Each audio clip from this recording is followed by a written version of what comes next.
I didn't think much of the rules when I first saw them. That was probably my first mistake. Most rules at remote places sound strange when you are new. That is what I told myself. People who live alone in the mountains get particular about things. They label light switches. They write notes about which drawer sticks and which outlet trips the breaker. They leave reminders about closing windows because the wind comes in sideways. They make systems because there is no one nearby to fix things when a small mistake turns into a real problem. That made sense to me. At least, it made sense at first. My brother Caleb and I took the job because we needed the money. There is no better way to say it. I was 32, recently laid off from a warehouse outside Denver, and Caleb was 28, working short shifts at an auto parts store that kept cutting his hours. Our mother had been sick that year, not dying, but sick enough that bills started arriving faster than we could open them. We had both been helping where we could. When Caleb called and told me he knew about a winter caretaker job in the Rockies, I thought he was joking. "It's 6 weeks," he said. "Maybe 8 if they get more snow. 2 people. Room and board. Mostly sitting around." "Where?" "Copperline Station." I had never heard of it. He said it was an old ranger station and public cabin near the northern edge of a national park. It had been used in the summer for trail permits, backcountry check-ins, and volunteer crews. In the winter, the road closed past mile marker 41, and almost nobody went up there except park staff, snow survey crews, and the occasional lost idiot who thought a four-wheel drive meant the laws of weather did not apply to them. The park used to keep a full-time winter ranger there, but budget cuts and a couple of bad seasons changed that. Now they hired seasonal caretakers to keep the station from freezing, report snow levels, check trail cameras, monitor the emergency radio, and keep the building ready in case rescue crews needed it. The pay was not great, but it was steady. There was a stipend for food. There was heat if we kept the generator alive. We would not have cell service most days, but there was a satellite phone for emergencies and a landline that sometimes worked. "You hate people," Caleb said. "This is perfect for you." "I don't hate people." "You hate people at work." That was harder to argue with. Caleb got the lead from a man named Warren Bell, who used to come into the auto parts store. Warren had been a ranger for almost 30 years before retiring. He knew someone in the park office who still needed 2 caretakers after the first pair quit. That should have been the first warning. I asked Caleb why they quit. He said, "One of them had a family thing." "What about the other one?" He paused just long enough for me to notice. Then he said, "Probably also had a family thing." I needed the money badly enough to pretend that was good enough. We drove up there in Caleb's truck on a gray Monday afternoon in November. The kind of afternoon where the sky looks low enough to scrape the treetops. The road climbed for nearly 2 hours after we left the last real town. There was a gas station at the bottom, then a closed diner with plywood over one window, then nothing but forest and rock and the thin black road twisting higher into the mountains. The snow started as a light dusting, then became heavier as we climbed. Not a storm, exactly, but steady enough that Caleb kept both hands on the wheel and stopped making jokes. Copperline Station sat 3 miles beyond the winter gate. A park maintenance guy met us at the gate with a snowcat and let us in. His name was Pete. He was in his 50s, with a face that looked permanently windburned and the tired patience of someone who had explained the same thing too many times. The station was bigger than I expected. It was not just a cabin. It was a long, low log building with a stone chimney, a small public room in front, an office behind it, a kitchen, a radio room, 2 bedrooms, a storage room, and a narrow hall that led to an older section they called the bunk wing. There was also a detached shed, a fuel tank, a woodpile under a leaning roof, and a small garage that held a snowmobile we were not supposed to use unless told. The building looked peaceful in the snow. Almost pretty. Dark logs, green shutters, yellow porch light, smoke lifting from the chimney because Pete had come early and started the stove. It did not look haunted. I know how stupid that sounds, but it is true. Places do not look wrong right away. Not usually. They look normal until something happens. Then, after that, every detail seems like it was warning you. Pete gave us the tour. He showed us the generator shed and how to switch to backup. He showed us the breaker panel, the propane valves, the emergency food shelves, the first aid locker, the weather station screen, and the old radio system with its green display and heavy microphone. You log weather at 6, noon and 6, Pete said. Radio check at 7 and 11. Keep the stove going but don't let it cook you out. Pipes freeze in the bunk wing first, so leave those doors open during the day and closed at night. Cameras update every 15 minutes if the signal's good. Sometimes it isn't. There were 6 camera feeds on an old monitor in the office. Camera 1 showed the front porch and the snow-covered road. Camera 2 showed the generator shed. Camera 3 showed the rear path to the woodpile. Camera 4 showed the east tree line, where the forest began maybe 40 yards from the station. Camera 5 showed the gate 3 miles down, though Pete said that one froze or went black half the time.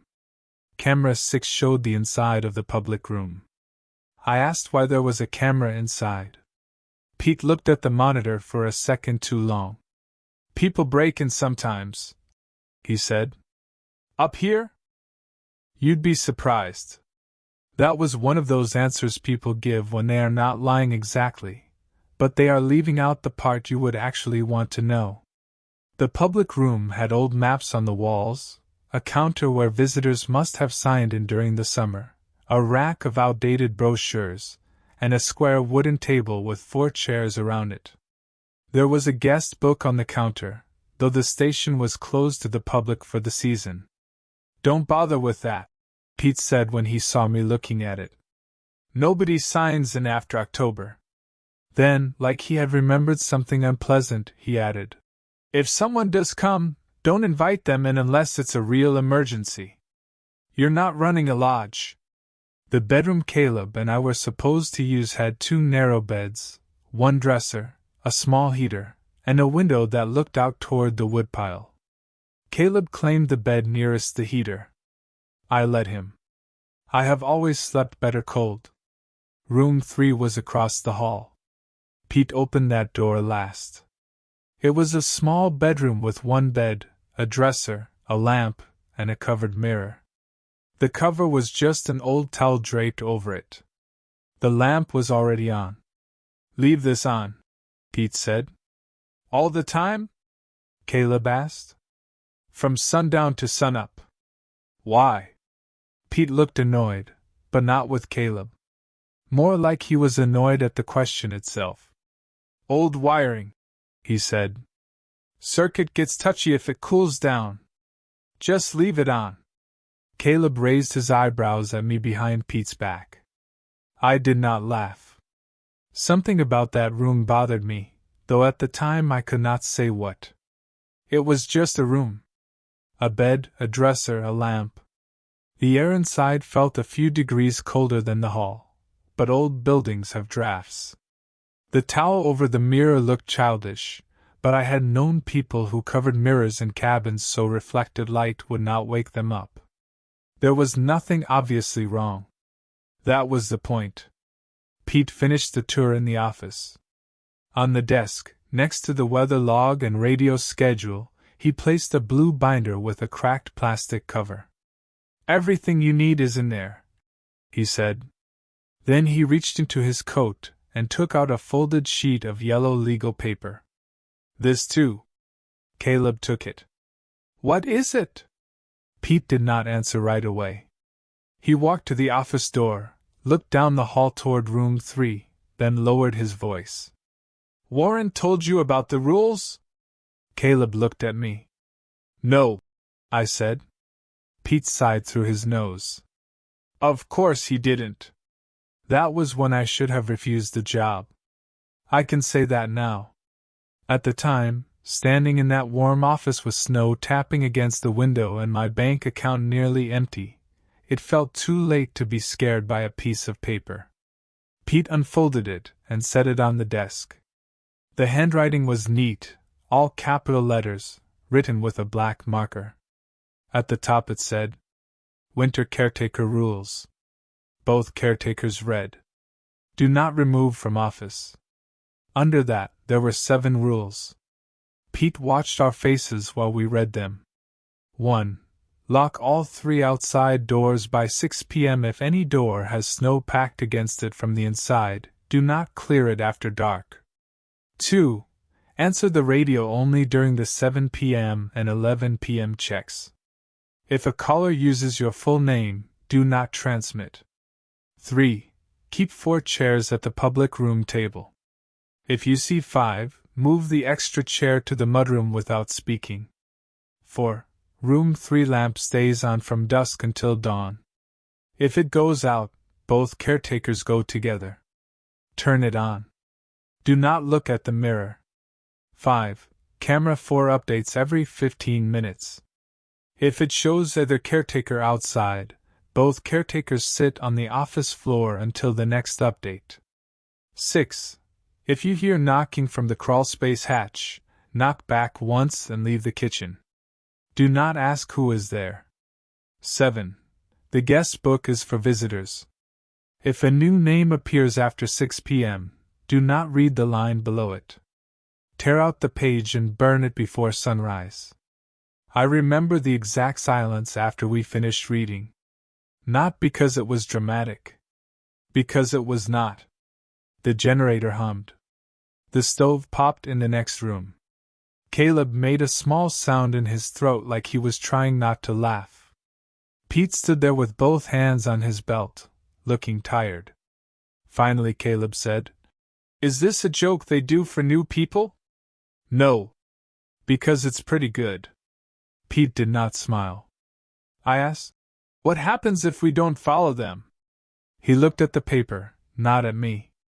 Things get harder. That was all he said.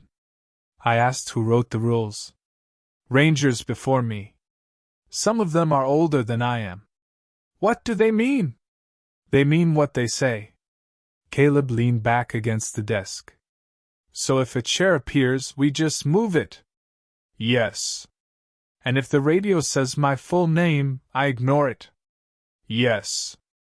And if a new person signs the guest book even though no one is here, we burn the page. Pete looked at him. You burn it before sunrise.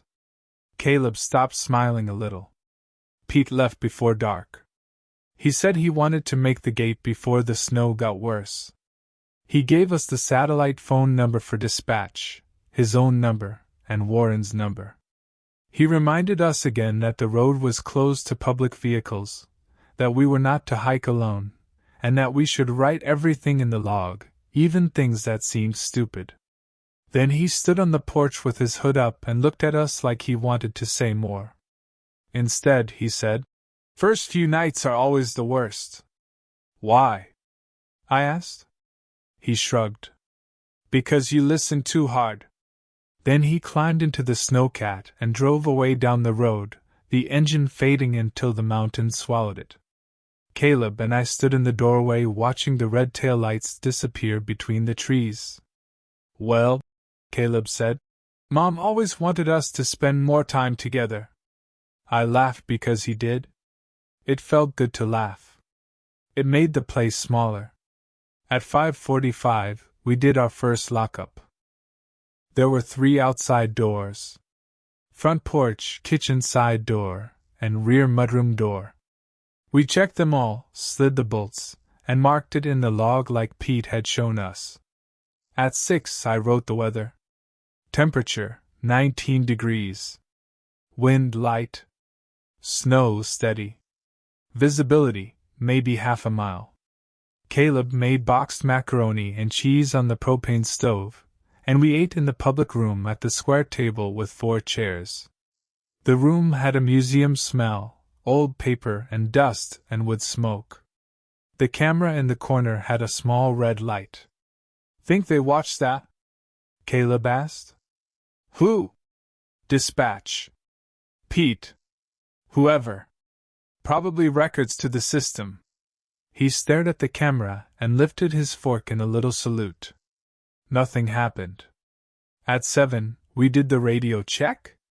I sat at the desk and pressed the microphone button the way Pete had shown us. "Copperline station to dispatch, radio check?" Static. Then a woman's voice replied, clear but distant. "Dispatch to Copperline, reading you." "Two caretakers on site?" I said. "Affirmative." "Evan Mercer and Caleb Mercer on site." "Weather logged." "No issues." "Copy." "Next check at 2300. Stay warm." That was it. A normal exchange. After that, we settled into the first night. Caleb played games on his phone even though there was no service. I read through the blue binder. Most of it was boring. Generator maintenance. Snow load warnings. Emergency rescue procedures. Instructions for dealing with hypothermia. A map of winter trail closures. A page about bears that had been crossed out and replaced with one about people trying to take selfies with elk. The rules were not in the binder. Only on the yellow paper. I remember thinking that meant they were unofficial. A prank. Something passed down because remote workers get bored and start making legends out of weird noises. I told myself that. Around 9:30, the wind picked up. The station creaked in ways old buildings do. Logs shifting. Pipes ticking. Snow brushing against glass. Once or twice there was a dull thump from the roof as snow slid down. Caleb fell asleep early in the chair beside the stove. I stayed in the office because I had always been the one who felt responsible. It was not that Caleb was irresponsible. He just had a way of assuming things would work out. I had a way of assuming they would not unless I made them. At 10:45, I woke him for the 11 o'clock radio check. He came in rubbing his face. "Anything exciting?" "The stove popped once." "Good. Write that down." I took the microphone. "Copperline station to dispatch, radio check?" Static. Then dispatch answered. "Same woman." "Dispatch to Copperline, reading you." "No issues," I said. "Snow continuing. Generator normal." "Copy. Next check at 1900 tomorrow." I hung up the mic. Caleb yawned. "That's it. That's it." Then the radio crackled again. Not loud. Just enough that both of us looked at it. The green display did not change. No channel indicator. No signal light. A voice came through the speaker under the static. "Evan?" It was quiet. Almost buried. Caleb looked at me. I did not touch the mic. The voice came again. "Evan Mercer?" Caleb's mouth opened slightly. The rule came back to me before I had time to decide whether I believed in it. If a caller uses your full name, do not transmit. The radio hissed. Then the woman from dispatch came back, sharp and normal. "Copperline, did you transmit again?" I stared at the microphone. Caleb whispered, "Don't." I pressed nothing. Dispatch said, "Copperline, confirm last transmission." I still did not answer. The static faded. The radio went dead. For a long time, neither of us said anything. Then Caleb said, "Could have been another channel." "Using my name?" He rubbed his arms. "Maybe Pete messing with us." I wanted that to be true. I wanted it so badly that I let it become true for the rest of the night. "Yeah," I said. "Probably Pete." We did not call him. We did not write it in the log. We just went to bed and pretended the first rule had not already been tested. I slept badly. That became normal. The first few days were quiet enough that we started to relax. That is how places like Copperline get you. They scare you once, then act normal. They let routine cover the crack. Our days had a rhythm. Wake before 8. Check the stove. Make coffee. Log the morning temperature even though the official weather logs were 6, noon, and 6. Walk the inside of the building and listen for pipes. Sweep snow from the front steps. Check the fuel gauge. Check the camera feeds. Inventory firewood. Eat whatever we could make from shelf-stable food. Read old paperbacks from the supply shelf. Play cards. Do the 6 o'clock lockup. Radio check. Wait. The station was quiet, but not silent. The generator never stopped humming unless we shut it down for maintenance. The refrigerator clicked. The wind moved in the chimney. The old radio gave soft pops of static even when no one was transmitting. The building made small noises that took time to learn. By the 4th day, I could tell the difference between the rear door shifting in its frame and the pantry shelf settling. I could tell when Caleb was walking in the hall because his right boot dragged slightly from an old ankle injury. I knew the soft clack of the bathroom heater. I knew the way the public room camera made a tiny mechanical tick when it adjusted. That is why, on the 5th night, I noticed the chair.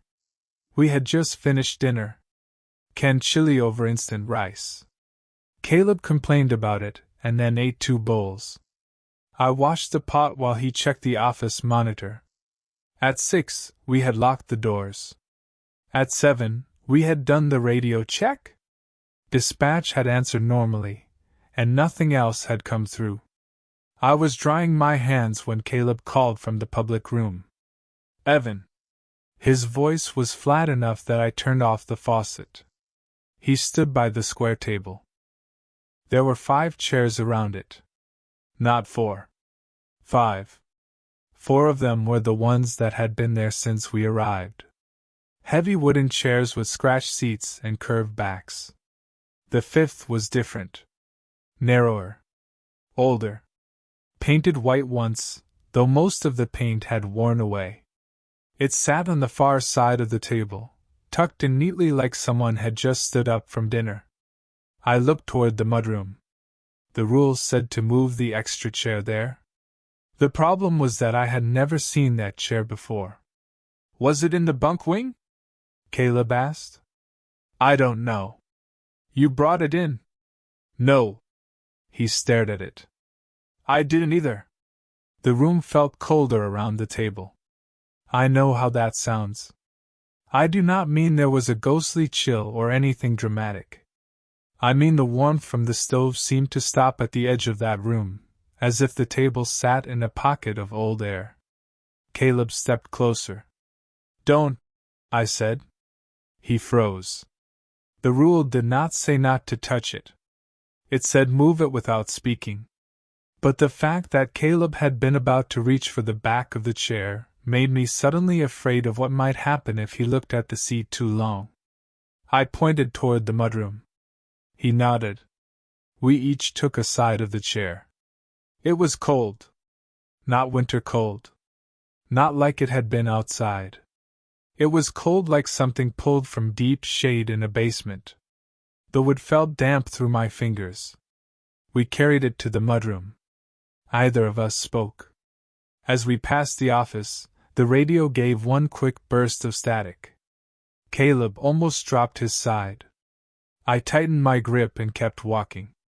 We put the chair in the mudroom beside the boot rack. The moment we let go, the lights flickered. Only once. Then the station went back to normal. We walked to the office and sat there for a while, watching the camera feeds. Camera 6 showed the public room. 4 chairs around the table. No 5th. Caleb whispered. I hate that camera. I did too. In the morning, The white chair was gone. Not moved. Gone. We checked the mudroom. We checked the public room. We checked the bunk wing. We even checked outside, though there were no tracks by any door except ours from the morning sweep. The snow around the building was clean and smooth. Caleb wanted to call Pete. I did not. I cannot fully explain why. Part of it was embarrassment. I could already hear myself saying, "A chair appeared and disappeared," and then hearing the silence on the other end. Part of it was the money. I was afraid if we sounded unstable, they would pull us out and replace us. But the real reason was simpler. I was afraid Pete would not be surprised. So I wrote it in the log, but not exactly. 2030 hours. Public room chair count incorrect. Corrected per winter instructions. No further issues. Caleb watched me write it. That's one way to put it, he said. You want to write magic chair? No. Then there. He did not argue. For 2 more nights, nothing happened. That was the worst part in some ways. Fear had nowhere to go. We could not keep screaming forever, not when the lights stayed on and the coffee brewed and the radio check came through at exactly 7 and 11. The station kept asking us to behave like employees. So we did. By the second week, a rail storm moved in. Dispatch warned us at the 7 o'clock check that the road would be impassable for at least 3 days. Pete called earlier on the landline to tell us to secure the woodpile cover and check the generator vents every morning. Don't go farther than the shed, he said. We know, I said. And don't let Caleb talk you into using the snowmobile. I glanced at my brother, who was eating crackers from the box over the sink. I won't. Good. Pete was quiet for a second. Then he asked, Rules been clear? It was such a strange way to ask. Not. Any problems? Not. Anything happen? Rules been clear? I said. We had the radio thing the first night. Pete breathed out slowly. Full name? Mine. You answer? No. Good. I waited for him to say more. He did not. We also had the chair, I said. How many? 1 extra. You moved it? Yes. Good. The line crackled. I asked, Pete, what are these rules really for? You got enough food? Yes. Fuel? Yes. Then follow them. Are we in danger? He did not answer right away. Then he said, Everybody up there is in danger if they start thinking the rules are suggestions. The line clicked. He had hung up. I stood there holding the phone until the dial tone turned into a long flat sound. That night, the storm hit hard. Snow blew against the windows so thickly that the glass looked painted white. The front porch light became a blurry yellow circle. The wind pressed around the building and found every crack. The station groaned under it. We stayed mostly in the office because it had the monitor and radio. Caleb cleaned the same pocket knife for an hour. I read the weather log from previous years. That log should have comforted me. It was full of ordinary notes. Snow depth 18 inches. Generator oil changed.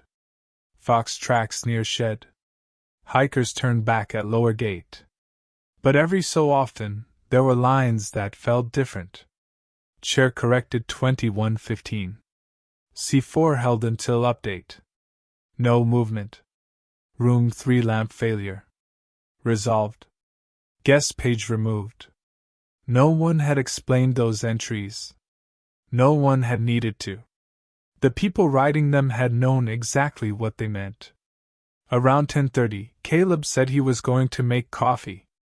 I kept reading. A few minutes later, he came back without coffee. His face was pale. There's knocking, he said. I looked toward the kitchen. At first, all I heard was wind. Then came 3 soft knocks. Not from the door. From below. The crawlspace hatch was in the kitchen floor, partly hidden under a rubber mat near the pantry shelves. Pete had shown it to us on the first day and told us not to go down there unless a pipe burst. It opened into a shallow dirt crawlspace under the older half of the station. Knock. Knock. Knock. The sound was polite. That made it worse. Caleb whispered. Could be pipes. Knock. Knock. Knock. I stood up. The rule came to me exactly. If you hear knocking from the crawlspace hatch, knock back once and leave the kitchen. Do not ask who is there. We walked to the kitchen together. The floorboards were cold through my socks. The knocking came again as we stepped in. 3 soft taps from under the mat. Caleb looked at me. I crouched and pulled the mat back just enough to see the square outline of the hatch. It had an iron ring handle and old hinges. The wood rose slightly with the next knock. Not much. Just enough to show pressure from below. I made a fist and knocked once on the hatch. The knocking stopped. Caleb and I left the kitchen. We stood in the public room, facing the dark kitchen doorway, waiting for something else. Nothing came. After maybe 5 minutes, Caleb said, I almost asked? I know. I had it in my mouth. What? Hello? His voice cracked a little when he said it. I wanted to tell him that was normal. That anyone would have done the same. If something knocks, you answer. That is basic human behavior. It is almost automatic. Something taps from under the floor, and your mind reaches for the shape of a person. Hello? Who's there? Do you need help? The rules were not hard because they were complicated. They were hard because they told us not to do ordinary things. In the morning, I checked the crawlspace hatch. It was closed. The mat was where I had left it. There were no marks on the wood. No signs of pressure. No damp handprints. No scratches. I wrote it in the log. 2,240 hours. Crawlspace knocking. Responded per Rule 6. No further issues. Then I underlined Rule 6 on the yellow paper. Caleb saw me do it. Maybe underline all of them, he said. After that, we took the rules seriously. Not completely, as it turned out. But seriously enough that we might have made it if Copperline had not started using us against each other. That was what it did. I do not know if it is the right word. I do not know if there was one thing at Copperline or many.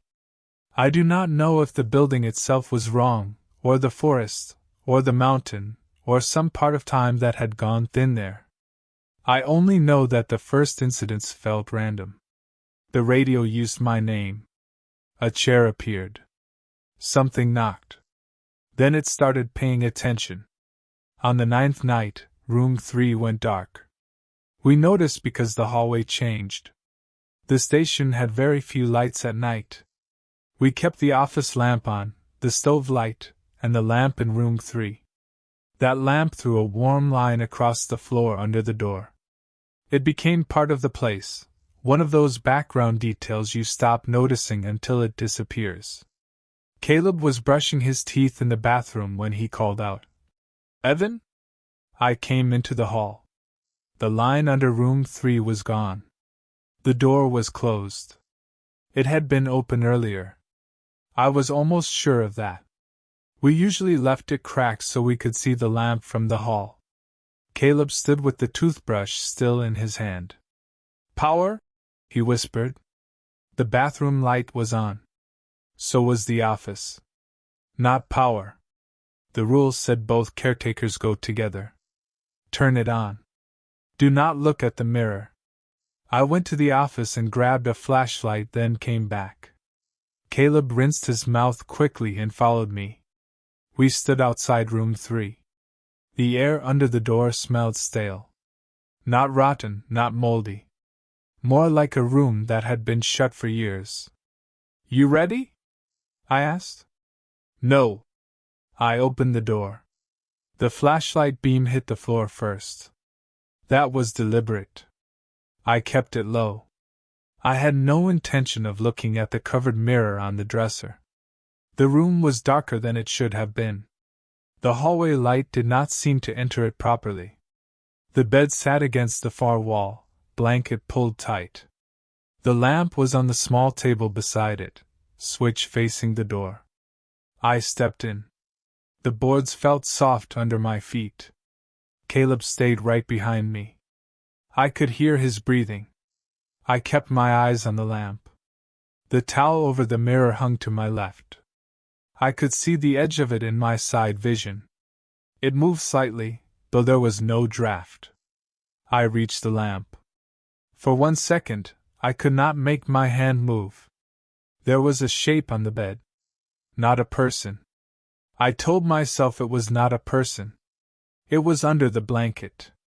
A long raised shape, as if someone had been lying there, and the blanket had settled over them. The head end was turned toward the wall. The feet end pointed toward me. The rule did not mention the bed. It said turn on the lamp. Do not look at the mirror. So I looked at the lamp. My hand found the switch. Click.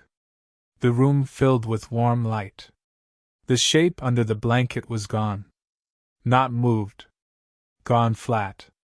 The bed was smooth. Caleb made a small sound behind me. What? I whispered. Nothing. We backed out. I kept my eyes on the floor. As I pulled the door closed, I heard something behind the towel. A breath. Or fabric sliding. Or my own pulse in my ears. I did not look. Afterward, Caleb sat on his bed with the bathroom light on and told me what he had seen. When the lamp came on, he had looked at the bed. Only for a second. He saw the shape go flat. But before it did, he said the blanket turned its head toward him. I told him that did not make sense. He said, I know. We did not sleep much. The next morning, the mirror in room 3 was still covered. The lamp was still on. The bed was smooth. Nothing looked disturbed. I called Pete. The landline rang 6 times before he answered. When I told him about room 3, he asked the same questions in the same tired voice. Both of you went? Yes. You turned the lamp on? Yes. Either of you look at the mirror? No. He paused. No, I said again. We didn't. Good. What is with the mirror? Keep it covered. That's not an answer. It's the only one I have. I nearly yelled at him then. I wanted to. The anger came up fast because it was easier than fear. Instead, I asked, did the other caretakers quit because of this? Pete was quiet. Then he said, the other caretakers didn't quit together. I waited. He continued, one came down. One didn't. I looked through the office doorway at Caleb, who was sitting at the public table eating cereal straight from the box. What does that mean? It means don't let each other out of sight after dark. You didn't tell us that. I'm telling you now. The line crackled. Pete. Yeah. How long do we have to stay? He sighed. Storm has the road buried. Earliest I can get up is 4 days if weather breaks. Maybe 5. And if we want out? Follow the rules until then. The line went dead. When I told Caleb, he did not joke. That scared me more than anything. My brother had always joked when things were bad. At our father's funeral, when I was 19 and he was 15, Caleb leaned over during the service and whispered that Dad would have hated the organ music. I almost laughed in the pew. Later I hated him for it, then loved him for it, then realized it was the only way he knew to keep breathing. At Copperline, after Pete told us one caretaker had not come down, Caleb just nodded. "Okay," he said. That was all. The storm pinned us in for 3 more days. Snow piled against the building until the lower half of the windows vanished behind white. Every morning, we had to dig out the generator vents and clear the front steps. We tied ropes from the back door to the shed so we would not lose direction in the blowing snow. We never went out alone. We never went out after dusk. Inside, we followed the rules with careful obedience. At 6, lock all doors. At 7, radio check. 4 chairs at the table. Room 3 lamp on. Camera 4 every 15 minutes. Knock back once. Guest book untouched. A routine formed around the fear. Caleb and I checked the camera monitor so often that the images began to feel more real than the building around us. Front porch. Generator shed. Woodpile. East tree line. Gate. Public room. 6 small windows into 6 small pieces of the world. Camera 4 became the one I hated most. The east tree line looked harmless during the day. Lodgepole pines, snow-heavy branches, a few dark spaces between trunks. At night, the infrared made everything pale and flat. The trees looked white. The shadows looked black. Sometimes snowflakes passed close to the lens and became bright streaks. It updated every 15 minutes. Not smoothly. The image froze, then clicked to the next still frame. 8 o'clock, 8:15. 8:30, 8:45. I found myself waiting for each change with a tightness in my chest. Nothing happened on camera 4 for a long time. Then, on the 12th night, it showed Caleb outside. At first, I did not understand what I was seeing. The image had just updated from 10 to 10:15. Caleb and I were in the office. He was sitting in the extra chair near the file cabinet, reading an old magazine. I was at the desk, writing down the fuel estimate. The monitor clicked. Camera 4 changed. There was a man standing at the east tree line. He wore Caleb's red flannel jacket. He stood with his back to the camera, facing the trees. I looked at Caleb. He was still in the chair, wearing that same red flannel jacket. He saw my face and turned to the monitor. For a second, either of us moved. Then the rule hit us both. If it shows either caretaker outside, both caretakers sit on the office floor until the next update. "Floor," I said. Caleb dropped the magazine. We sat on the office floor with our backs against the desk. I could still see the monitor from where I was sitting, though I tried not to look. The figure on camera 4 did not move. The timestamp said 22:15. Next update at 22:30. 15 minutes is not long unless you are waiting for a frozen image to change. The station seemed to grow around us. Every small sound became separate. Wind at the front. Stove pop. Pipe tick. Radio hiss. Caleb breathing beside me. My own heartbeat in my throat. At 10:19, something tapped on the office window. Not hard. Just one tap. The window was behind us. Caleb turned his head slightly. I grabbed his sleeve. "Don't." He faced forward again. At 10:21, the tap came again. Then another. Then another. Not random. A rhythm. Shave and a haircut. I knew it from childhood. Dad used to knock that pattern on our bedroom door before coming in. Tap, tap, tap, tap, tap. Caleb closed his eyes. The final 2 taps did not come. That was somehow worse. At 10:24, the radio clicked. No static first. Just the click of an open line. Then Caleb's voice came through the speaker. "Ev, come on." The real Caleb stiffened beside me.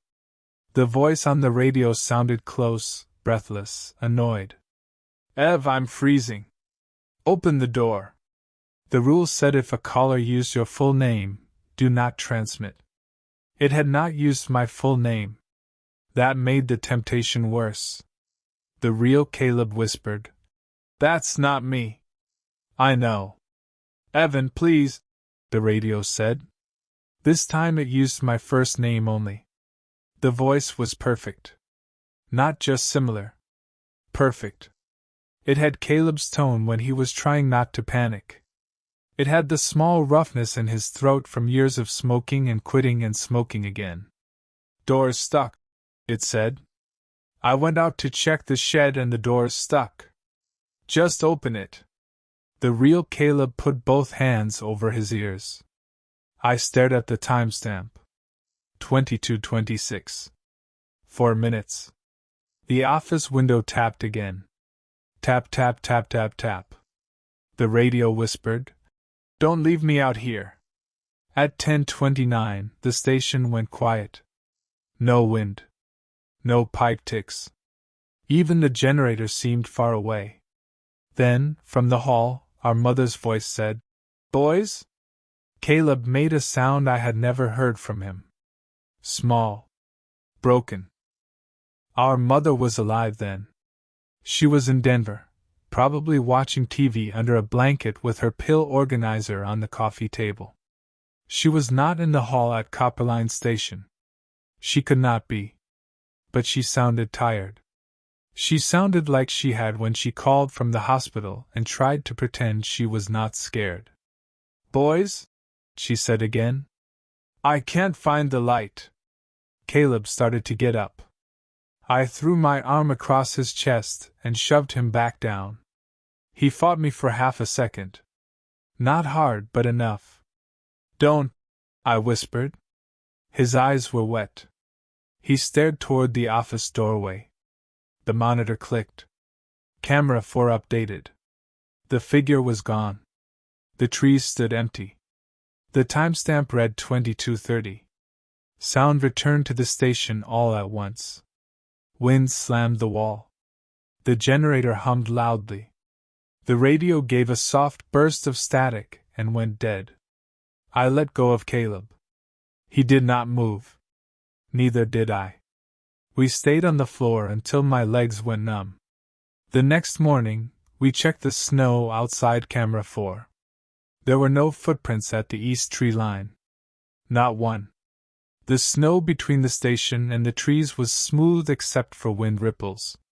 Caleb stood beside me in the white daylight, looking out over the empty meadow. "That was my jacket," he said. "I know. I was wearing it." "I know." He zipped the jacket up to his chin like he was suddenly cold. After that, Caleb changed. Not all at once. Just enough that I noticed. He stopped wandering around the building by himself. He stopped making fun of the rules. He stopped sleeping without a lamp on.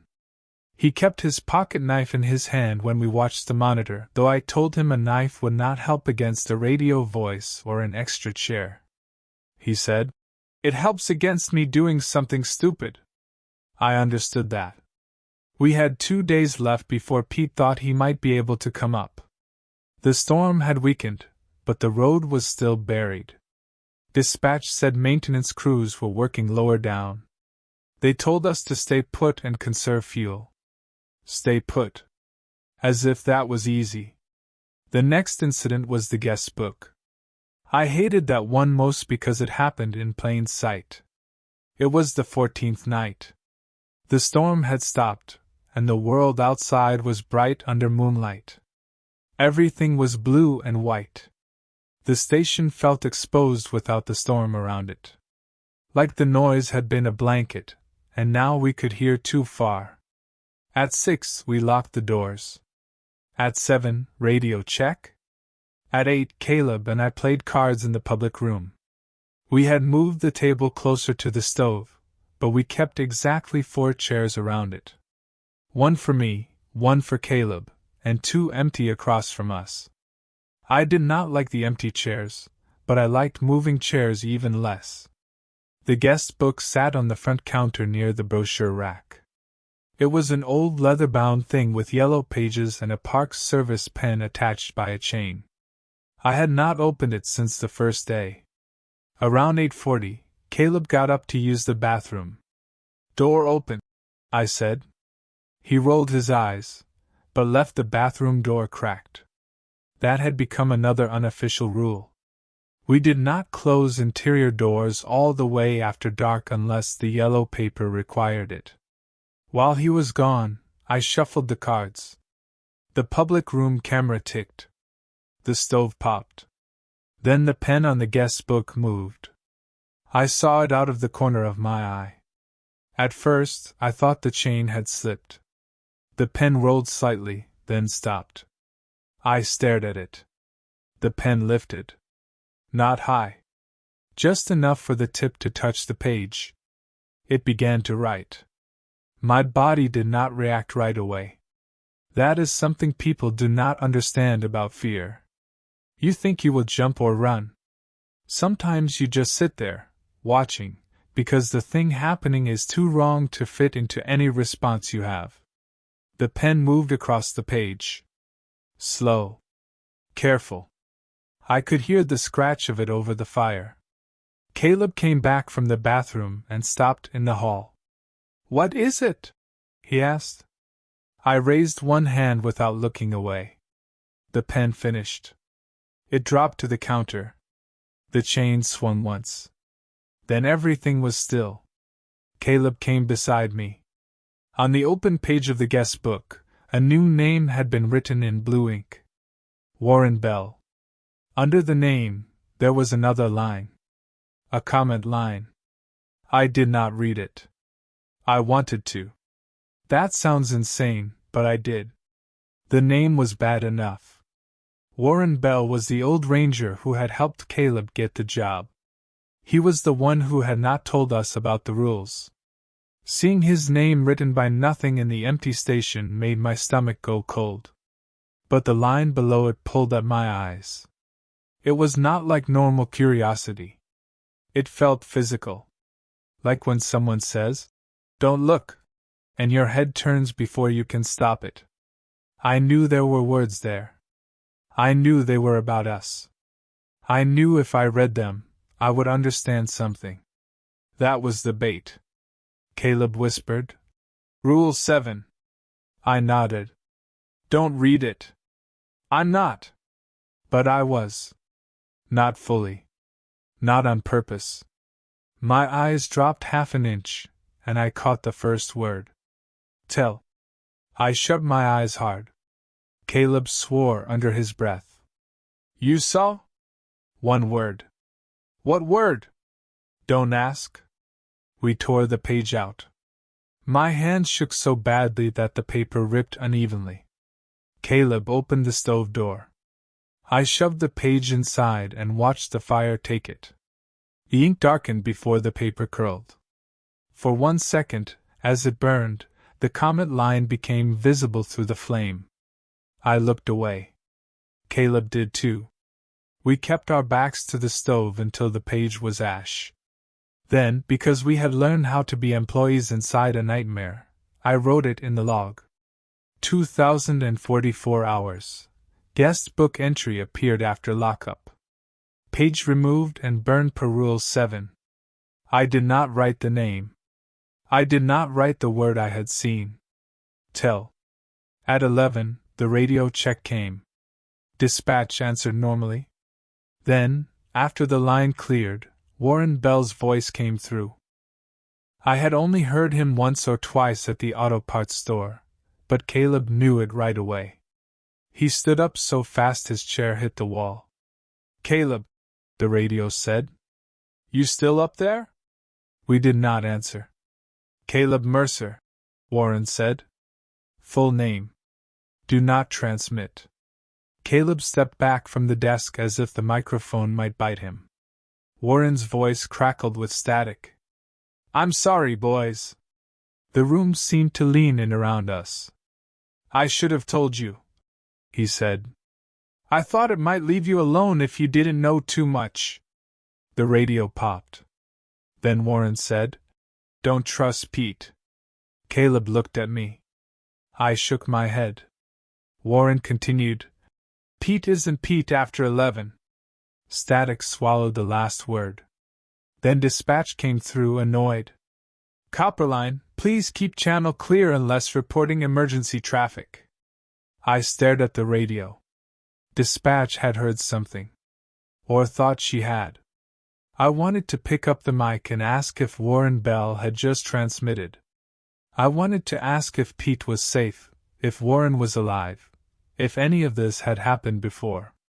But the caller had used Caleb's full name. The rule did not say the danger ended when the voice stopped. So I did not transmit. The next morning, the landline rang. Caleb and I were in the kitchen making instant oatmeal. The sound was so normal and loud that we both flinched. I answered on the third ring. It was Pete. "Road crew made progress," he said. "I might be able to get to the gate tomorrow afternoon if weather holds. You two okay?" I stared across the kitchen at Caleb. He shook his head once. Not because we were okay. Because he did not want me to tell Pete. I said, "We're fine." Pete did not respond right away. Then he said, "Anything in the log?" "Normal stuff." "You had any guest book activity?" My hand tightened on the phone. "Why?" Answered the question. "Yes." "What name?" I almost told him. Then the radio voice from the night before came back to me. "Don't trust Pete." I did not know if that had been Warren. I did not know if the thing wanted us to distrust the one person who might help us. I did not know if Pete was a tired park employee trying to keep two idiots alive. That was the genius of it. It did not have to lie well. It only had to make us doubt. I said, "I didn't read it." Pete's voice changed. "You had to read the name to tear out the page." "No, I mean I didn't read below it." "What name, Evan?" He used my first name. Not my full name. Still, hearing it made my skin crawl. I said, "Warren Bell." Pete was silent. "Pete?" he said. "Is Caleb with you?" "Yes." "Put me on speaker." I did. Caleb came closer, arms folded tight. Pete said, "Listen carefully. If Warren's name shows up again, burn the page faster. Don't wait. Don't talk about him after dark." Caleb leaned toward the phone. "Is Warren dead?" Pete did not answer. "Is he?" Caleb demanded. Pete sighed. "Warren died last winter." I looked at Caleb. His face went blank. "No," Caleb said. "I'm sorry. He was in the store in September." "No, he wasn't." Caleb laughed once. It was not a real laugh. "He came in for wiper blades. He told me about the job." "Warren died at Copperline last February," Pete said. "Heart attack, officially. I found him outside the east tree line." Caleb backed away from the phone. Pete kept talking. "I don't know who came into your store. I don't know how it got you two up there. But if Warren's name is in that book, it has started using him again." I could barely speak. "Again?" The line crackled. Pete said, "I'm coming tomorrow." Then the line cut out. Caleb sat down at the kitchen table. I did not know what to say. There are moments when the mind protects itself by focusing on small things. I remember the smell of oatmeal burning in the pot. I remember the phone cord twisted around my wrist. I remember a little crescent of snow stuck to Caleb's boot, melting on the floor. Finally he said, "I talked to him." "I know." "At the store." "I know." "He knew about Mom." I looked at him. Caleb's eyes were fixed on the table. "He asked how she was?" "I thought you told him." He said the job would be good for us. Quiet. Easy money. The words hung in the kitchen. Quiet. Easy money. I wanted to blame Caleb. Some ugly part of me did for a second. He had brought us there. He had trusted Warren, or whatever had looked like Warren. But that thought died almost immediately. I would have taken the job too. I had taken the job. We were both there because the bait had been shaped like help. That day was the longest of my life. Pete said he was coming tomorrow. That should have made it easier. It did not. Tomorrow was not real at Coppeline. Only the next rule was real. The next 15 minutes. The next radio check. The next door. Caleb became obsessed with the guest book. He did not open it, but he kept looking at it from across the room. "What do you think the line said?" he asked around noon. "Doesn't matter. It started with tell, right?" I looked at him sharply. He had not asked before. I had not told him. "How did you know that?" "You said it." "No, I didn't." He frowned. "You did." "I didn't." He rubbed his face. "Then maybe I saw it." "You were across the room." "I don't know, Evan." We left it there. At 6 we locked the doors. The snow had stopped, and sunset came clear and cold. The mountains beyond the trees turned purple. The station looked almost beautiful again, which made me angry. It had no right to look peaceful. When I checked the front door, there was snow packed against it from the inside. I stared at it for several seconds before I understood. The door was closed and bolted. We were inside. There should not have been snow on the floor at all. But a wedge of white snow pressed against the bottom of the door, piled inward as if a drift had blown through from the wrong side. Rule 1. If any door has snow packed against it from the inside, do not clear it after dark. Caleb came up behind me. "Oh, come on," he whispered. The snow looked fresh. Fine powder, sparkling under the porch light that came through the window. It was not melting, even though the room was warm. I backed away. "We leave it. That's the front door. We use the kitchen in the morning. What if Pete comes tonight?" He said tomorrow. "What if he gets here early?" "We don't clear it after dark." Caleb looked at the snow like it had insulted him personally. Then he stepped back. "Fine." We put a chair in front of the door, not because that would stop anything, but because human beings like barriers. At 7, dispatch answered the radio check. "No issues," I said. That was a lie, but I did not know how to report snow coming from inside a door without sounding like I needed evacuation for a different reason. After the check, Caleb and I ate dinner in the office. We did not use the public room. Neither of us wanted to sit near the guest book. At 8:15, camera 4 updated. Empty tree line. At 8:30, empty. At 8:45, empty. At 9 o'clock, the public room camera showed 5 chairs at the table. We were in the office. We had not heard anything move. Caleb looked at me, and I could see the same calculation in his face. Rule 3 said if you see 5, move the extra chair to the mudroom without speaking. It did not say you could wait until morning. It did not say unless another rule was already happening. So we went. The 5th chair was the same white one from before. It sat on the far side of the table, back to the guest book. We did not speak. We each took a side. As we lifted it, the guest book opened. The pages moved quickly, flipping from front to back as if in a strong wind. There was no wind. The room was still. Caleb's grip tightened. I shook my head once. "Do not speak." The pages stopped. The pen lifted. I looked away, but not fast enough to miss the first letters forming on the page. Kale. My brother's name. Caleb saw it too. His mouth opened. I kicked his boot. Hard. He closed his mouth. We carried the chair to the mudroom. The snow against the front door made a soft settling sound as we passed it, like someone outside had leaned their weight against the other side. We put the chair down. The lights flickered. When we returned to the public room, the guest book was closed. Caleb walked straight past me toward it. I grabbed his arm.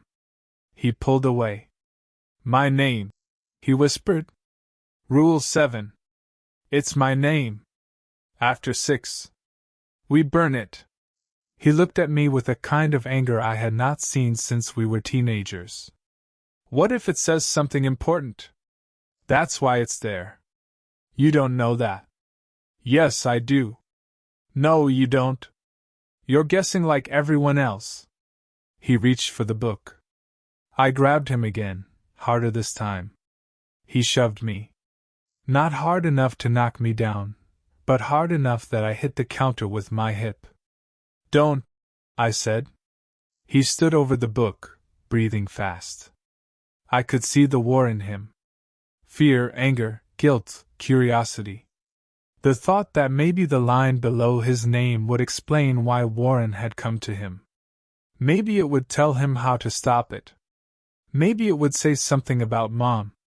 Maybe it would give us one useful answer after days of being treated like mice in a box. I understood the temptation. That did not make it safe. Caleb, I said quietly, if you open that, I will drag you away from it. He looked at me. For a second, I thought he might hit me. Then something knocked from the crawlspace hatch. 3 polite taps. Caleb turned toward the kitchen. The guest book slid open by itself. The pen moved. I could not see the page from where I stood. Caleb could. His face changed. Not fear. Recognition. He whispered, Dad? I moved before I thought. I grabbed the guest book, ripped out the open page without looking, and shoved it into the stove. Caleb lunged for me. The page caught fire. He stopped with both hands on my shoulders. In the flame, I heard a sound like someone sighing through a mouthful of ash. Then the page was gone. Caleb let go of me. Neither of us spoke for a long time. The crawlspace knocked again. Once. I went to the kitchen, knocked back once, and left. I did it alone. That was our next mistake. We were so shaken by the guest book that we forgot how strict the rules were about doing things together when they said together. Rule 6 did not say both caretakers. It only said knock back once. So I went alone. At the time, that seemed fine. Later, I wondered whether the thing had been waiting for exactly that kind of technical mistake. Not a broken rule. Not exactly. Just a gap. When I came back from the kitchen, Caleb was gone. The public room was empty. The office was empty. The bathroom door stood open. I found him in the hall outside room 3. He was staring at the closed door. The line of light under it was still there. The lamp was on. What are you doing? I whispered. He did not answer. Caleb. He blinked. Then he looked at me like he had just woken up. I heard Mom, he said. No, you didn't. I heard her in there. She's not here. I know that. But he did not sound like he knew it. We went to bed after that, though neither of us slept. In the morning, the snow against the front door was gone. No water on the floor. No damp wood. Nothing. Outside, the snow on the porch was smooth and undisturbed. No footprints. No drift against the door. It was as if the snow had never existed except on our side. Pete called at 10:15. I'm heading up, he said. Might take a few hours. You can get through? Snowcat can. Weather's holding. I looked at Caleb, who sat on his bed with his boots on and his jacket zipped. He had packed his bag before breakfast. Good, I said. Pete said. Listen to me. Until I get there, do not relax. We're not. No matter what you hear, no matter what you see, follow the rules exactly. It gets pushy when people are close to leaving. That sentence landed badly. What do you mean close to leaving? Pete was quiet. Then he said, most things don't like being noticed and then losing what noticed them. The line crackled. I asked, what happened to the caretaker who didn't come down? Pete did not answer. Pete. His partner came out alone, Pete said. Told us the other one walked into the trees at dawn. Cameras showed both of them inside until sunrise. We never found tracks. Why wasn't this place shut down? He laughed once, humorless. You ever try telling the federal government a building is haunted? I had no answer to that. He said, I'll call from the gate. The call ended. Caleb and I spent the day cleaning like people about to leave a rental. It was absurd, but we did it. We washed dishes, swept, packed food back into bins, checked the stove, and topped off the inside wood rack. I think both of us needed to act like departure was a normal thing that could happen if we behaved normally enough. At noon, I logged the weather. Temperature, 12 degrees. Wind calm. Snow stopped. Visibility clear. At 2 o'clock, camera 5 showed movement at the lower gate. I leaned close to the monitor. A dark shape stood on the road near the gate. Not the snowcat. A person. The image was grainy, half frozen by distance and bad signal, but I could see a figure standing beside the locked gate, facing uphill toward the station. Pete? Caleb asked. No vehicle. Maybe he walked up from the gate. 3 miles in this snow? The image updated at 2:15. The figure was closer to the camera. Not because it had walked uphill. Because it was standing directly in front of camera 5 now, face close to the lens. Warren Bell looked into the camera. I knew it was Warren because I had seen his old employee photo in the office. Gray beard, deep lines around the mouth, heavy brow. The face on the monitor was paler, and the eyes were wrong in a way I do not know how to describe except that they looked too aware of the camera. Caleb backed away. No, he said. The image froze. At 2:30, camera 5 went black. The radio clicked on. Copperline, this is Pete, a voice said. At the gate. Caleb and I stared at each other. It sounded like Pete. The voice said. Camera's iced over. I'm coming up slow. Sit tight. I reached for the microphone. Caleb grabbed my wrist. Radio rules, he whispered. It's not 7 or 11. We let it transmit into silence. Pete's voice came again. Evan, you there? First name. Not full. Caleb? Silence. Then, after a pause, Evan Mercer answered the radio. Full name. I pulled my hand away from the mic like it was hot. The voice sighed. Not angry. Disappointed. Fine, Pete said. Do it the hard way. The radio clicked off. Caleb sat down on the floor. I almost told him he did not need to yet. The rule about sitting on the office floor only applied to camera 4. But he looked so exhausted that I sat beside him. We waited until camera 5 returned. It did not. At 4:10, the landline rang. I did not answer. It rang 11 times, stopped, then started again. Caleb asked. Could be real, Pete. Could be. What if he needs something? The phone kept ringing. We had no rule about the phone. That bothered me. There are only 2 reasons a place like Copperline would not have a phone rule. Either the phone was safe, or nobody had survived long enough to need one. On the third round of ringing, I answered. I did not say anything. For a moment, I heard only wind. Then Pete's real voice said, "Evan?" I stayed silent. He said, "Good. Don't talk yet. If you can hear me, tap the receiver twice on the desk." I did. Tap, tap. Pete exhaled. "Good. I'm at the maintenance shed below the gate. Snowcat through a track. I am not at the gate. I have not been on the radio. Do you understand?" I tapped twice. Caleb covered his face. Pete said, "I can't get to you before dark." I closed my eyes. "Listen," Pete said. "I know that's not what you want to hear. But you can make one more night. You follow the rules. You do not answer anything that sounds like me. I'll start again at first light." I wanted to speak. I wanted to tell him we could not do one more night. I wanted to tell him Caleb was coming apart. I wanted him to say there was another way. Pete seemed to know. "I'm sorry," he said. "I really am." Then the line went dead. I put the receiver down.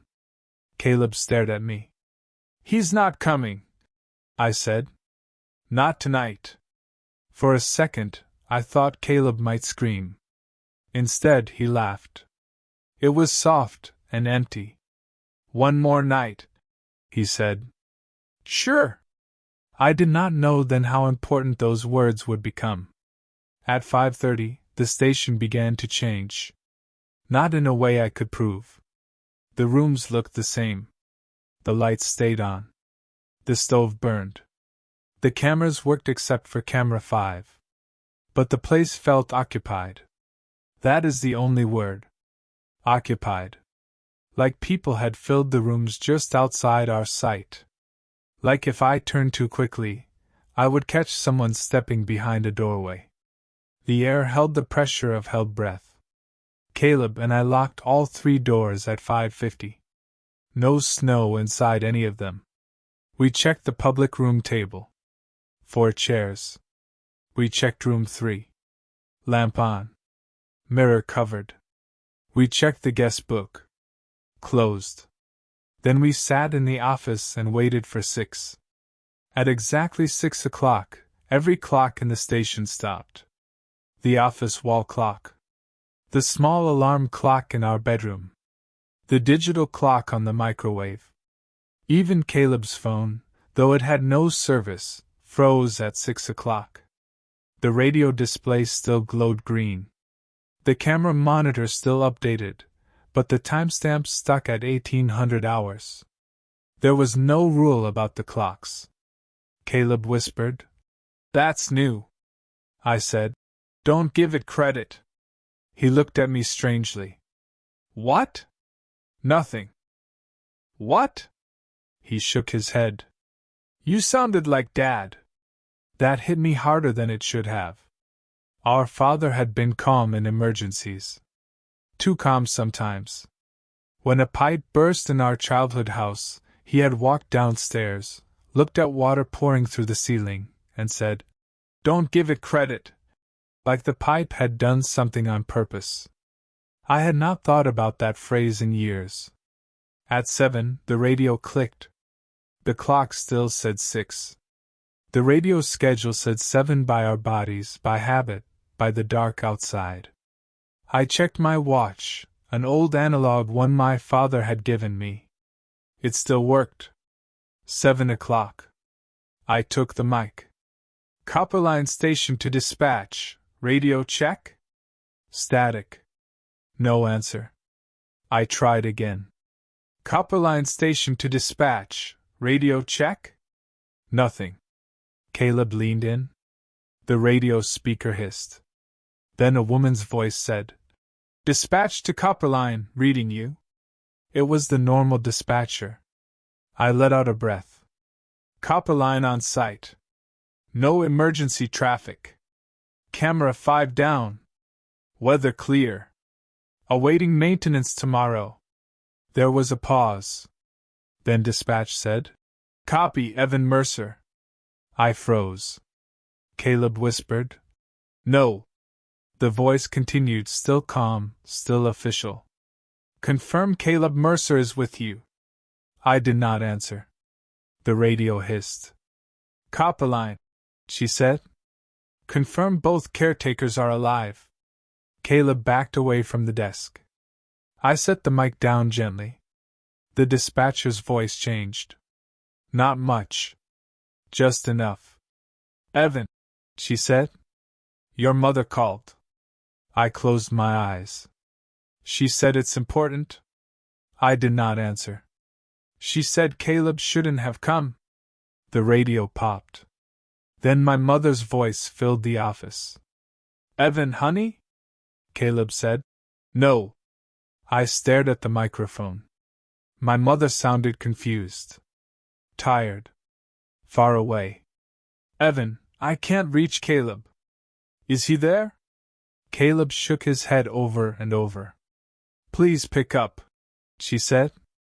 "I need to hear you." It was not loud. It was not dramatic. It was exactly the kind of voicemail she would leave if she were worried and trying not to worry us. The thing at Copperline understood ordinary pain better than any monster should. I put both hands under my legs so I would not reach for the mic. My mother said, "Your father came by." Caleb sobbed once. "He said the boys were cold." The radio went dead. For a while, we sat in silence. Then, from the public room, a chair scraped across the floor. Rule 3. Caleb stood slowly. "I can't do this," he said. "We have to." "No, I mean I can't keep letting it talk with them." "It's not them." "You don't know that." "Yes, I do." "How?" "Because they wouldn't do this to us." He stared at me. That finally got through. He nodded once. We went to the public room. There were 5 chairs at the table. The extra was not the white chair this time. It was our father's recliner. That is impossible, of course. His recliner had been thrown away years before. It had been brown corduroy with one torn arm and a lever that stuck halfway. He used to fall asleep in it watching baseball, one foot bare, one sock still on. I had not thought about the exact shape of that chair in a long time. But there it was at the public room table, too big and soft and wrong among the wooden chairs. Caleb stopped breathing for a second. I almost spoke. The rules said move the extra chair to the mudroom without speaking. It did not say the extra chair would be easy to lift. I pointed. Caleb shook his head. I pointed again, harder. His eyes filled with tears, but he came around to the other side. We lifted. It was heavy. Heavier than a recliner should be. The upholstery felt warm under my hands, as if someone had just been sitting in it. As we dragged it toward the mudroom, the footrest snapped open. Something fell out from between the cushion and the arm. A small green lighter. My father's lighter. Caleb saw it hit the floor. His face broke. He bent toward it. I kicked it under the radiator. He glared at me with pure hatred for 1 second, but he kept holding the chair. We moved it to the mudroom. When we let go, the recliner settled with a soft sigh. From inside the cushions, my father's voice said, "Thanks, boys." Caleb ran out of the mudroom. I followed. Behind us, the door to room 3 clicked shut. The line of light under it went dark. Rule 4. Both caretakers go together. Turn it on. Do not look at the mirror. Caleb stood in the hall, shaking. "No," he said. "We have to." "No." "Caleb." "No. Not that room." The dark gap under room 3 seemed wider than before. Something moved behind the door. Slow. A shift of weight. "We have to," I said again. He wiped his nose with his sleeve like a child. "Okay." We went together. I opened the door. The room was black. Not just unlit. Black in a way that seemed to push against the hallway light. The smell of stale air was stronger now, mixed with something cold and metallic. I kept my flashlight low. The beam landed on the floorboards. 1 step. 2. Caleb stayed behind me, one hand gripping the back of my jacket. The lamp was on the table. I reached for it. Before I touched the switch, someone spoke from the mirror. Evan. Not loud. Not a voice I recognized. Just my name, spoken from behind the towel. Caleb's hand tightened. The towel moved. The mirror was covered, but I could see its shape under the fabric. Rectangular. Dark edges. The towel clung to it like something damp. Evan Mercer, the mirror said. Full name. Not the radio, but I understood the shape of the trap. I turned on the lamp. For half a second before the light filled the room, the flashlight beam caught the bed. There were 2 shapes under the blanket. One long. One smaller. Like an adult lying beside a child. Then the lamp came on. The bed was flat. The towel over the mirror stopped moving. We backed out. As Caleb pulled the door closed, the towel slipped from the mirror. I saw his eyes go to it. I grabbed his face and turned it toward me. Don't, I said. He stared at me, furious and terrified. The mirror hit the floor inside the room with a heavy crack. The lamp stayed on. We shut the door. Caleb collapsed in the hall. I sat beside him. That was when Camera 4 updated. We heard the monitor click in the office. Neither of us moved. Then the office chair creaked by itself. I looked down the hall. From where I sat, I could see part of the monitor. Camera 4 showed me outside. Not Caleb. Me. I was standing at the east tree line, facing the camera. The image was grainy, but there was no mistaking it. My jacket. My height. My face. I saw my mouth open in the frozen image, like I had been caught mid-sentence. Office floor, I said. Caleb did not move. I grabbed his arm and pulled. We stumbled into the office and sat on the floor. The clock still said 6 o'clock. The camera timestamp still said 1800 hours. We had no way to know when the next update would come except counting seconds. The office window was dark. I kept my eyes on the monitor. The image of me outside did not move. It could not. It was a still frame. That made it worse because my open mouth never closed. Caleb whispered, "What if it's not a picture?" "Don't. What if that's you? I'm here. What if you're not?" I turned to him. He was staring at me like he had only just considered it. "Caleb." His eyes moved over my face. "Say something only you know." "No." "Say it." "No." "That's exactly what it wants." He flinched. I softened my voice. "We don't prove ourselves to it." That sounded wise. It was not. It was fear wearing a useful coat. The window tapped. Once. Then the radio clicked. My voice came from the speaker. "Caleb." He closed his eyes. My voice said, "He's not your brother." I did not move. He read the line. It said. Caleb's eyes opened. I whispered, "I didn't." The radio voice continued, calm and reasonable. "He read it when you were in the bathroom. He knows why you were brought here." "Don't listen," I said. The voice on the radio laughed softly. It was my laugh. "Ask him what it said." Caleb turned toward me. "Don't," I said. The radio said, "Ask him about the word tell." Caleb's face changed. Because I had never told him. Not that I remembered. But somehow he knew. The thing had found the seam between us and put pressure there.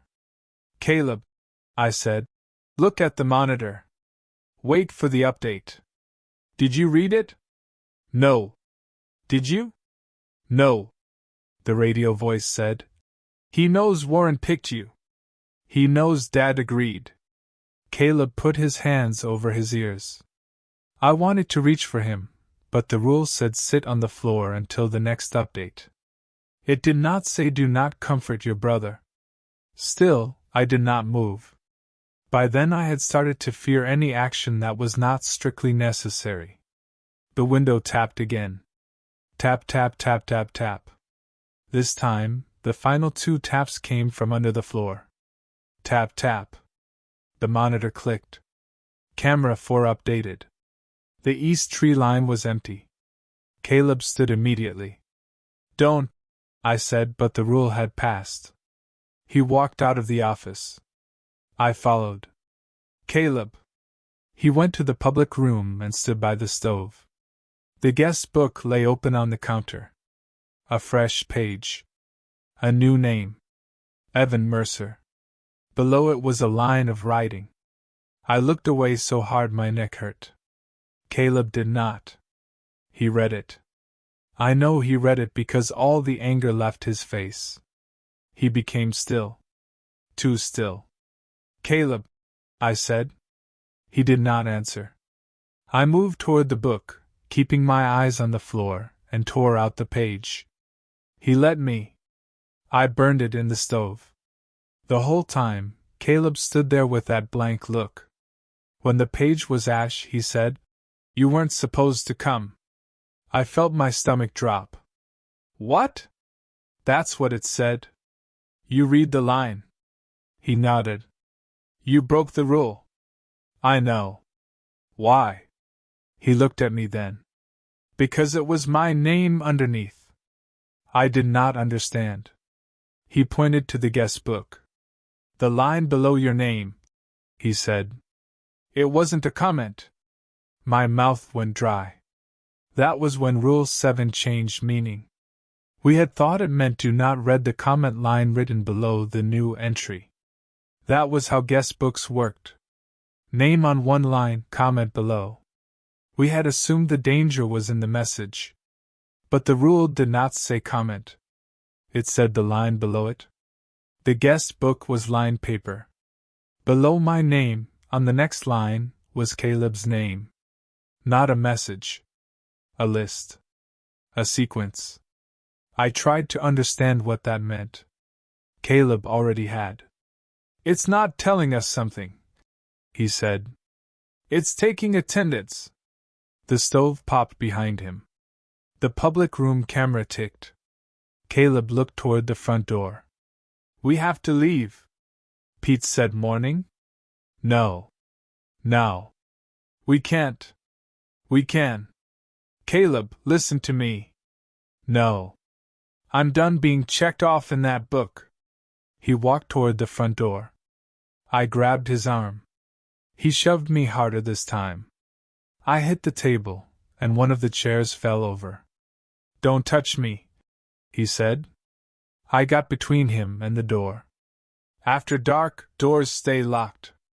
He pointed at the guest book. The rules are for it, Evan.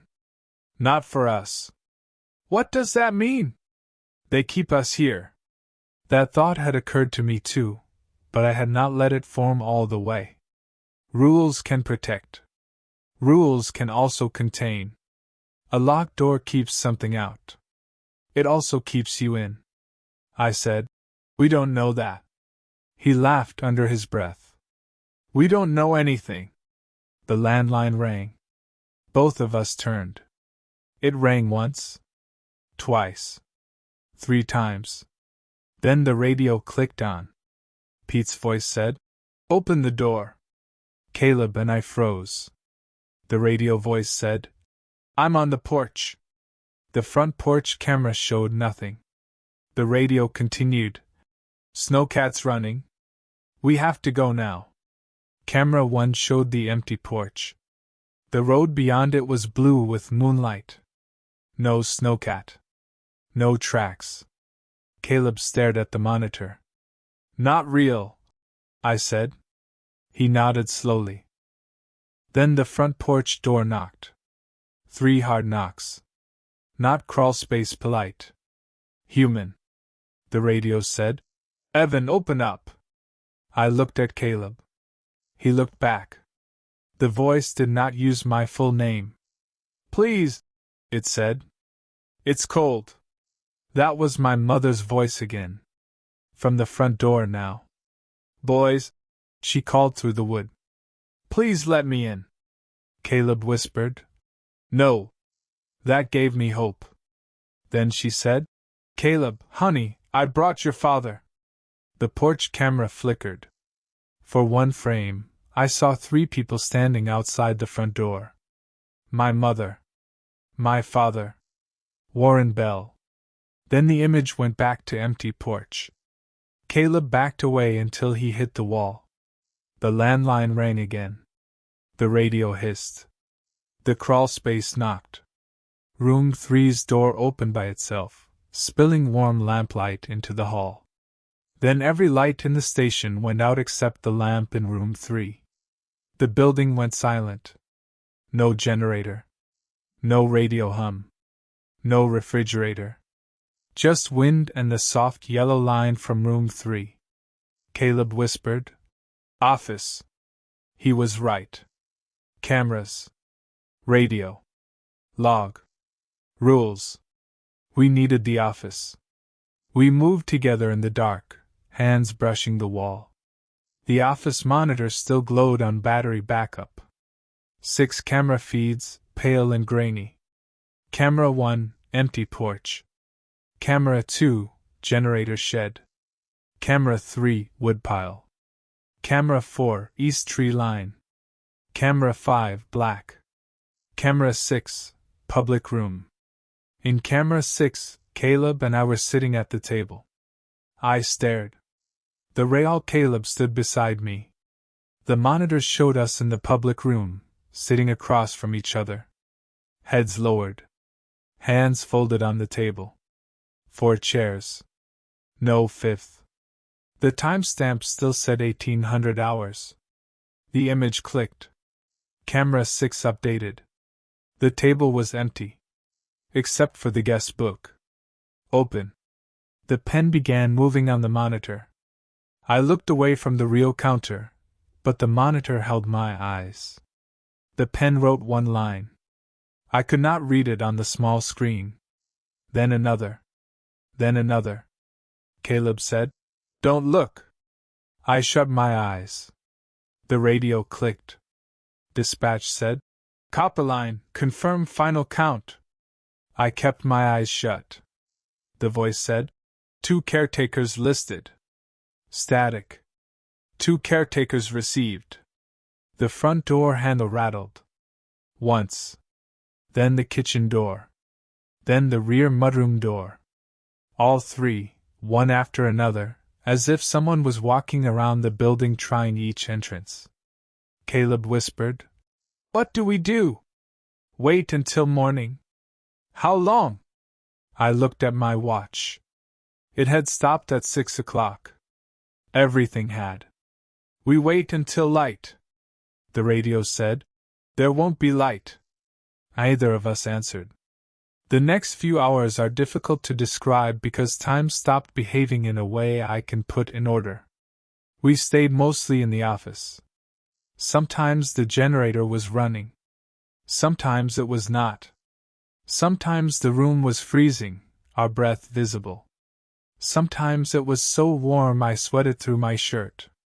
The cameras showed impossible things, but not constantly. That was important. If every feed had filled with monsters, maybe we would have broken quickly. Instead, most updates were normal. Porch empty. Shed empty. Woodpile. Trees. Black gate. Public room. Then one wrong detail. A hand on the porch railing. A 5th chair. A lamp glowing outside in the snow. My father's lighter sitting on the office desk. Caleb as a child standing at the woodpile in pajamas. Our mother in room 3, though there was no camera there. Each time, we told ourselves not to react. Each time, the rules narrowed what we were allowed to do. At some point, the guest book appeared on the office desk. Neither of us saw it arrive. It was just there, closed, leather-covered, damp with melted snow. Caleb reached for it. I slapped his hand away. He did not fight me that time. The crawlspace knocked for almost an hour. Sometimes from the kitchen. Sometimes from under the office floor. Sometimes from inside the wall behind my head. We knocked back only when it came from the kitchen hatch. That was what the rules said. I do not know if that was right. I do not know if ignoring the other knocks helped or hurt. At one point, room 3 lamp went out again. We went together. We turned it on. The mirror was back on the dresser, covered by the towel. Neither of us looked. As we left, the thing in the mirror spoke in Caleb's voice and said, "He already left." I held my brother's wrist until we were back in the hall. At another point, the radio came on with my own voice reciting the rules. Not all of them. Just one. "Do not read the line below it," my voice said. Over and over. "Do not read the line below it." Then softer. "Do not read the line below it because it reads you back." I do not know if that was true. I try not to think about it. The worst part came near what I think was 3 in the morning. Caleb had fallen into a half-sleep on the office floor. I sat beside him, watching the monitor. My eyes burned. My mouth tasted like metal. The office lamp flickered weakly, though I did not remember it coming back on. Camera 4 updated. It showed the east tree line. A figure stood there. Not me. Not Caleb. A park ranger. He wore an old green uniform and a flat hat dusted with snow. His back was to the camera. He faced the trees. Then, slowly, he turned. It was Pete. Not Radio Pete. Not fake Pete. At least, I did not think so. He held both hands up near his chest, palms out, like he wanted the camera to see he was not holding anything. His mouth moved. The camera had no audio. He pointed toward the public room. Then toward the office. Then he made a cutting gesture across his throat. I stared, trying to understand. Caleb woke and followed my gaze. On the monitor, Pete pointed again. Public room. Office. Throat. "What does that mean?" Caleb whispered. "I don't know." Pete looked over his shoulder toward the trees. Then he turned back to the camera and mouthed something slowly. I tried to read his lips. "Do. Not." At that moment, the radio clicked on. Pete's voice came through, weak and full of static. "Do not burn the next page." I stared at the radio. Caleb whispered. "What?" The Pete on camera 4 shook his head violently. His mouth moved. "Do not," the radio voice said. "Evan, listen. The rules changed.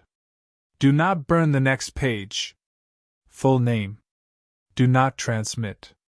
But hearing the instruction was not the same as answering. There was no rule against listening.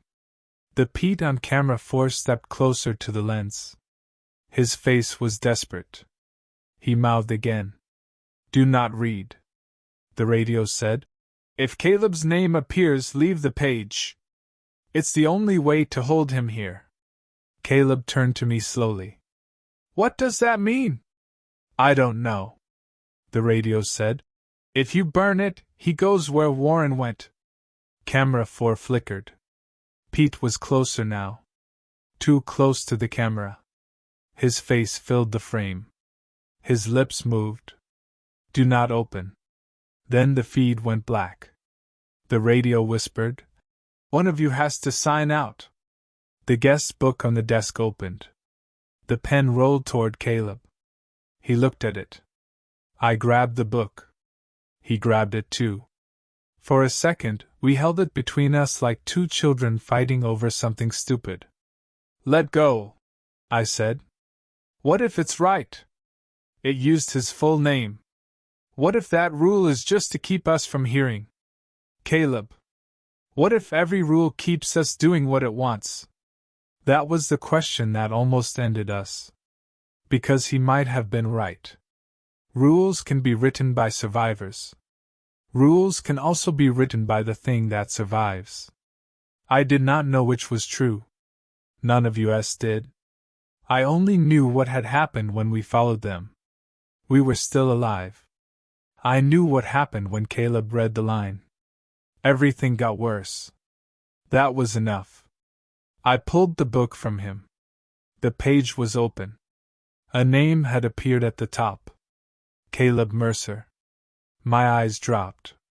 I did not mean them to. The next line below it was blank. Not my name. Blank. Waiting. The pen lay between us. I understood then what the final choice was. The page did not just record visitors. It invited completion. Maybe if I wrote my name under his, it would take us both. Maybe if I burned it, it would take him. Maybe if I did nothing, the blank line would fill itself. Caleb understood too. He reached for the pen. No, I said. If I sign out, maybe you go home. That's not what it said. You don't know. I know it wants you to touch that pen. He looked so tired. So much older than 28. I can't hear them anymore, he said. The sentence broke something in me. Because I understood. He did not mean the radio. He did not mean the voices outside. He meant Mom, Dad, Warren, me, himself. The whole night had been full of voices wearing faces we loved.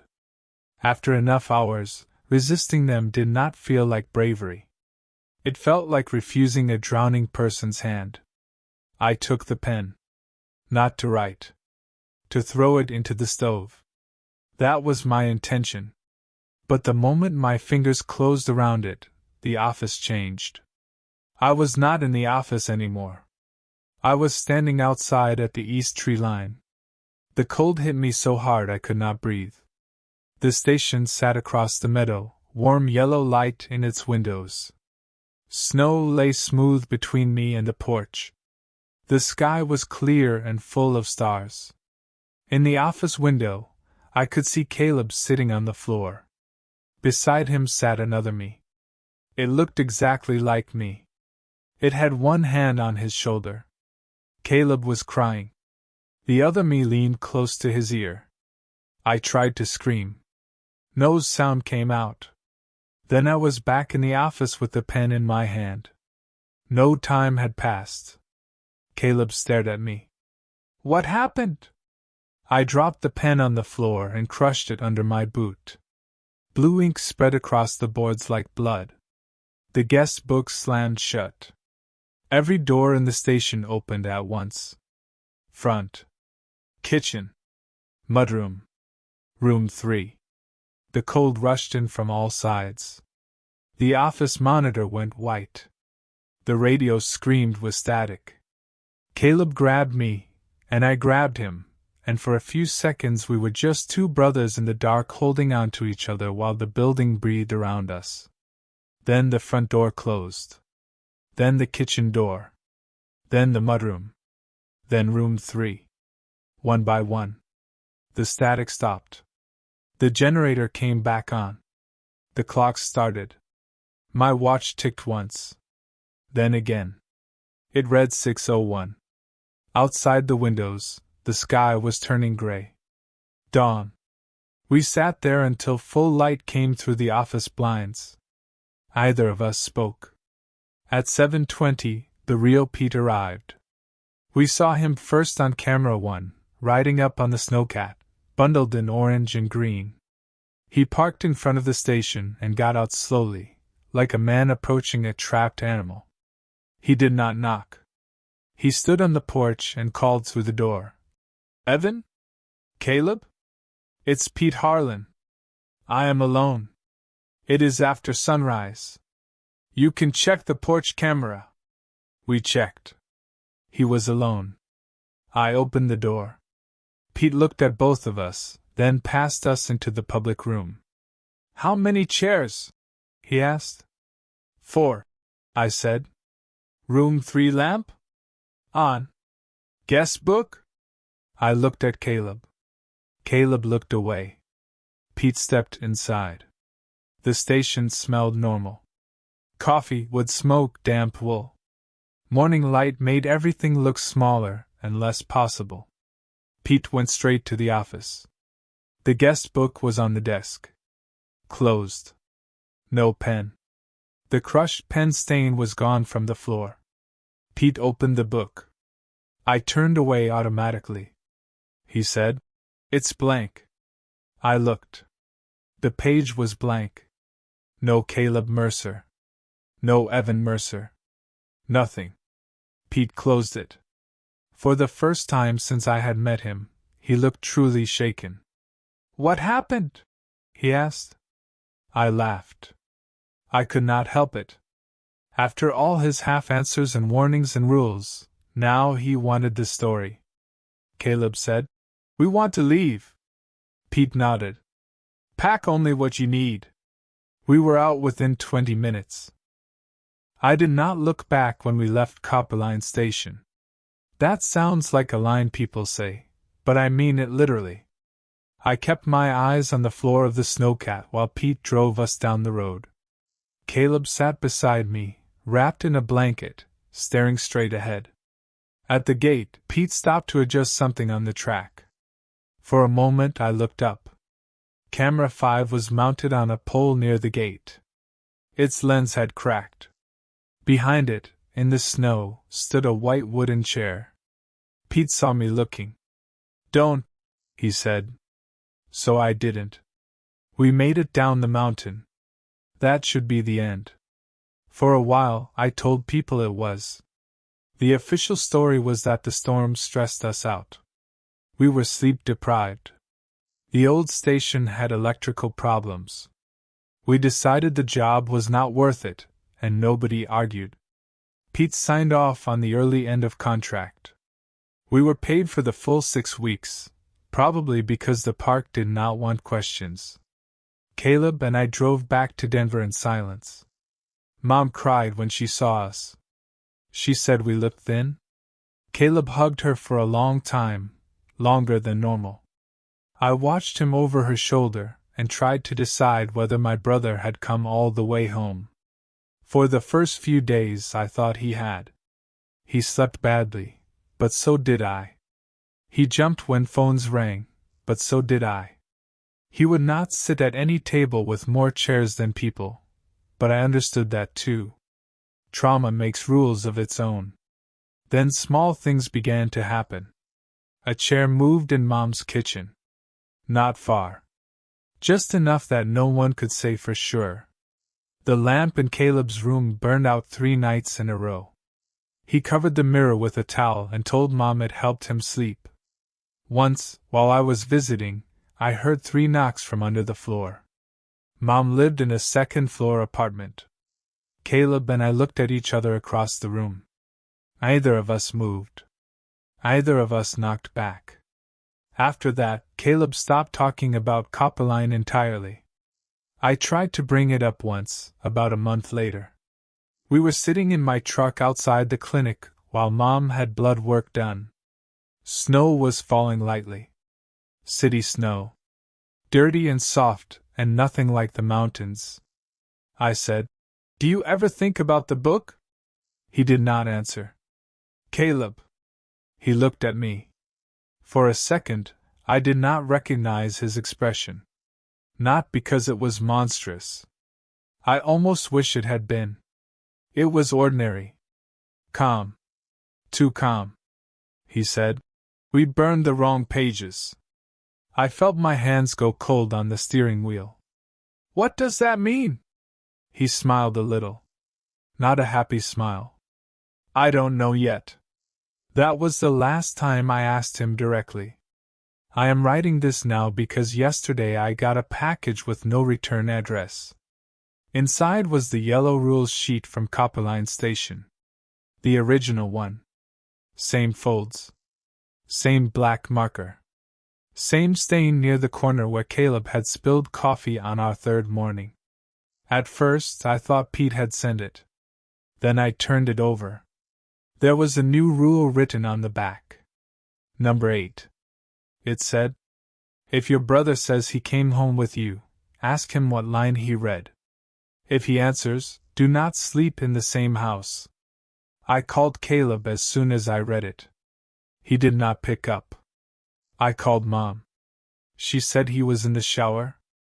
Then she laughed a little and said, "He's been in there a long time, actually." I drove over. The bathroom door was open when I arrived.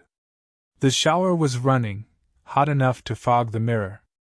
Caleb was not there. On the mirror, written in the steam, was my full name. Below it was a blank line. I wiped it away before Mom could see. I have not found Caleb yet. The police think he walked out. His truck is gone. His phone is off. There is no reason to suspect foul play. That is what they said. This morning, I got a call from an unknown number. I let it ring. Then a voicemail appeared. It was mostly static. Under it, very faintly, I heard my brother's voice. He said, "Ev, I'm at the gate." I deleted it. Then I checked the kitchen. There were 5 chairs around the table. And one of them was still wet with snow.